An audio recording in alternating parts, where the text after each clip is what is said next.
Session 17, Time Management Strategies. At the beginning of the seminar, we talked about mental laws, and we talked about the law of control.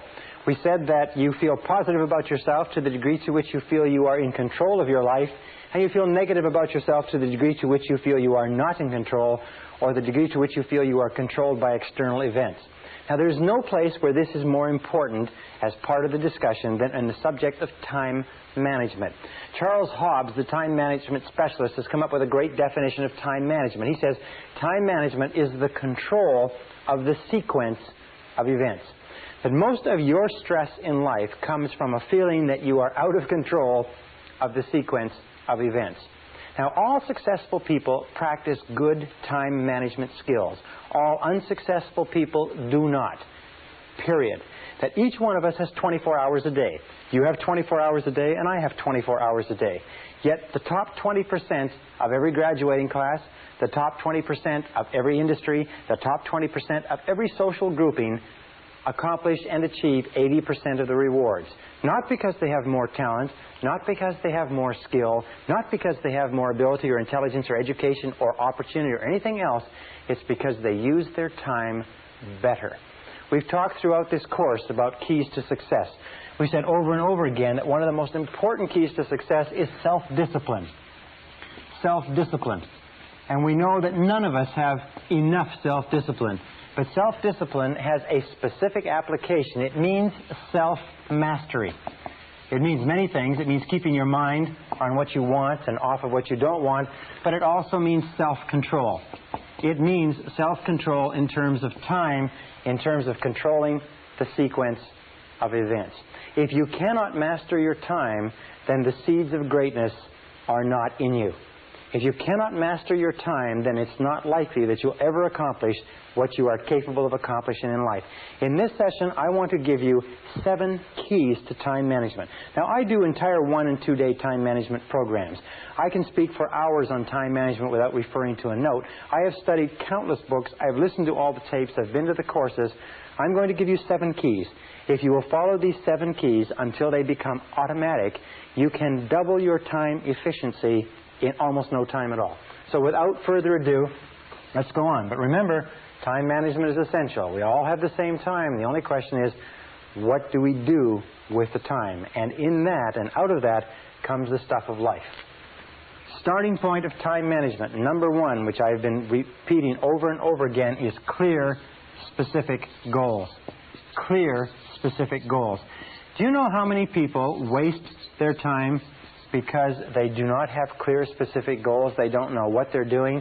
At least 80% of all time wastage or more is because people aren't sure of what they're supposed to be doing. They're not sure of what they want to do, and if they work for a company, they're not sure what the company wants them to do. As a matter of fact, the first thing I do when I go into a company is I say, what you have to do is you have to clearly define the expectations of each person in each position. And you know, in most cases, they are not sure how to do that. Clear, specific goals. If you work for a company, if you work for a boss, the first thing that you should do is go to your boss and ask your boss exactly what he expects you to do. What are the most important things that you have been hired to accomplish? Clear, specific goals defined in terms of outputs, in terms of results. What results do you want? In fact, when you set your goals, you should always ask yourself, what outcomes do you desire? Rather than goals, ask yourself, what outcomes? Now, what do I mean by outcomes? Well, here's a perfect example. A person says, I want to be successful in my job. What does that mean? Well, what it means, the outcome that they desire is they want interesting, challenging work that pays well. And sometimes we find ourselves working at a job where it's not interesting or challenging, and we can't understand why we can't get any satisfaction out of it. Or a person says, I want my relationship to work. However, what are they saying? What they're saying is, the outcome I desire is I want to be happy in my relationship. And it doesn't matter who you're happy with. If the outcome is clear that you want to be happy in a relationship, that's very different from insisting upon being happy in this relationship. Another thing, a person says, I want to be rich. Well, you say, what does rich mean? What would rich look like? What would your outcome be if you were rich? How much would it take to accomplish that outcome? And then you start looking, you say, well, if I had a certain amount of money, I'd be able to do this, I'd be able to do this, I'd be able to do this. And sometimes you find that it's possible to achieve that outcome without accomplishing that kind of financial acquisition. Sometimes you find you cannot achieve the outcome you desire in life from the work that you're in. So be alert to outcomes. Clear, specific goals written down. Step number 2 is clear, written plans. As we talked about before, clear, written plans. And organize your plans, if you like, in a list of activities so that you know all the things that you have to do. These 2 alone, taking the time to plan, they say every minute spent in planning will save you 5 to 15 minutes in execution. And action without planning is the cause of almost every failure. Action without planning is the cause of almost every failure. So clear written plans and clear list of activities to work on, as we talked about in previous sessions. Step number 3 is make a list. All successful time managers work from lists.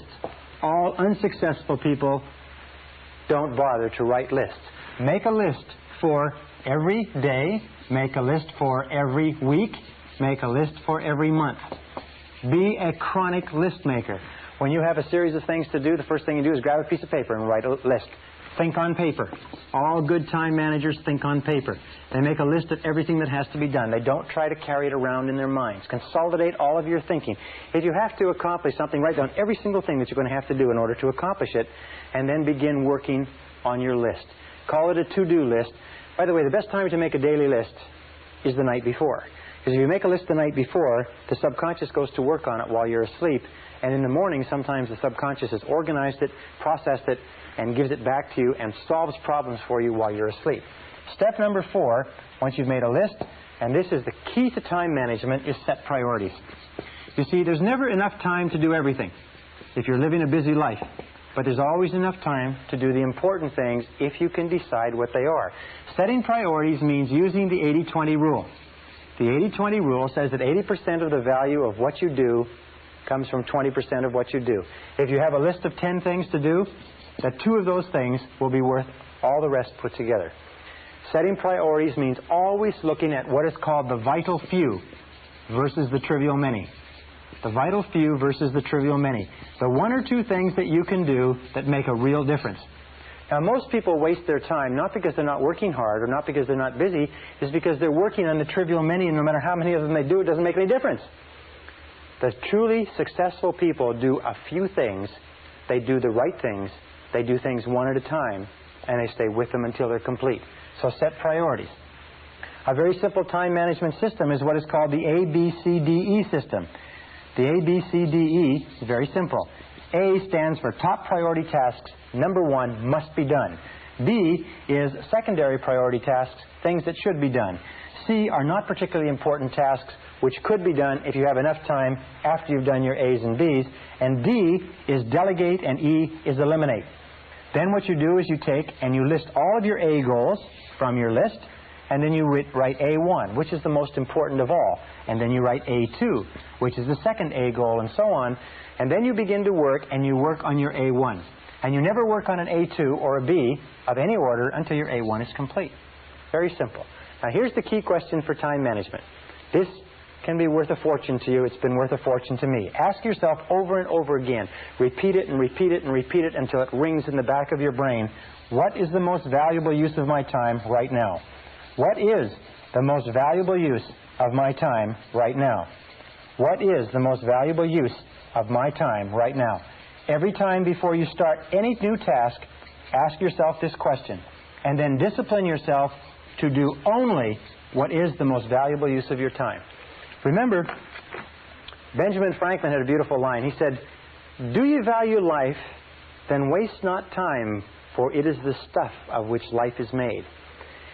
If you are not working on the most valuable use of your time, just exchange the word time for life and say, what is the most valuable use of my life right now?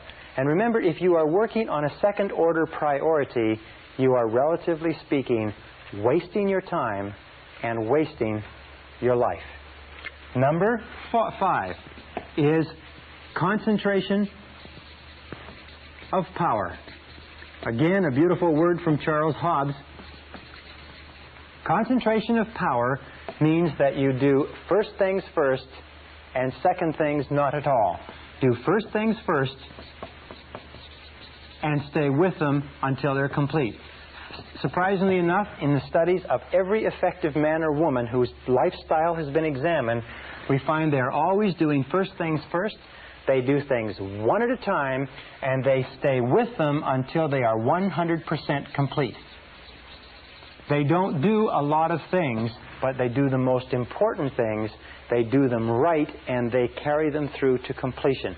You know, one of the most valuable attributes of executive life is the ability to carry a task through to completion. So once it's been assigned to you, the person who's assigned it to you never has to think about it again.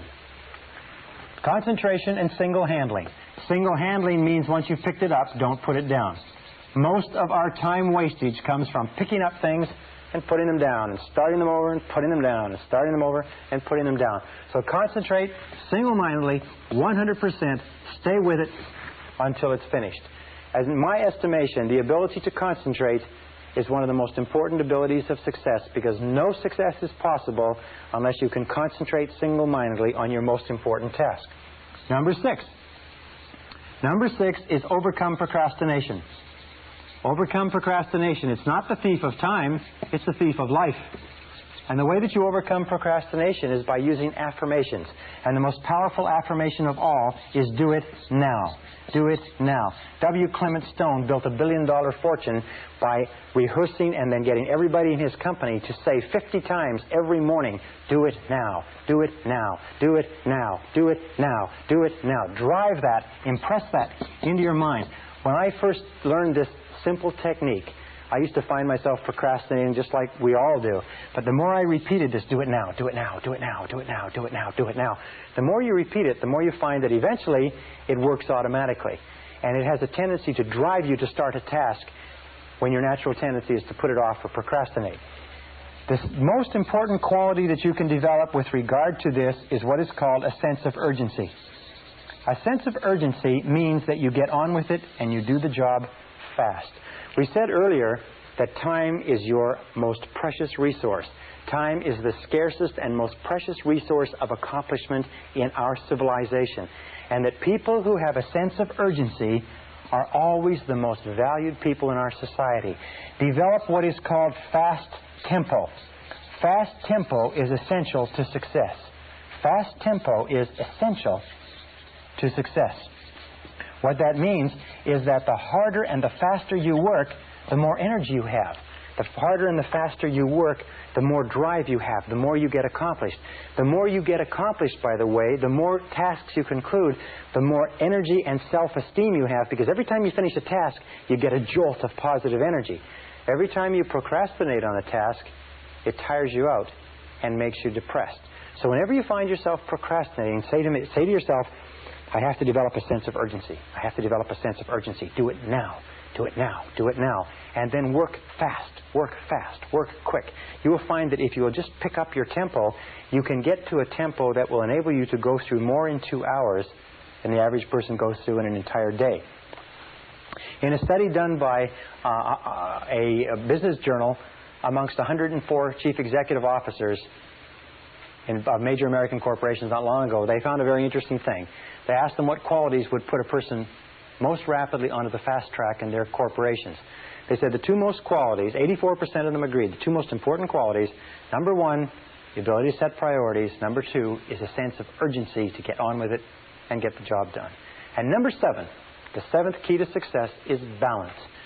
Keep your life in balance. Make sure that you take time every day to spend with the people who are close to you. Make sure that you take time every day to think through your values. What is it that you really care about? Why are you doing what you're doing? What is it that you believe in that is relevant? And who are the people that you love? Who are the people that you care about and who care about you? Keep your life in balance. Don't let it get all work. Don't let it get all play. Don't let it get all anything. Keep your life in balance. Spend time with the people that you care about. Work hard when you work. Play hard when you play. Manage your time well.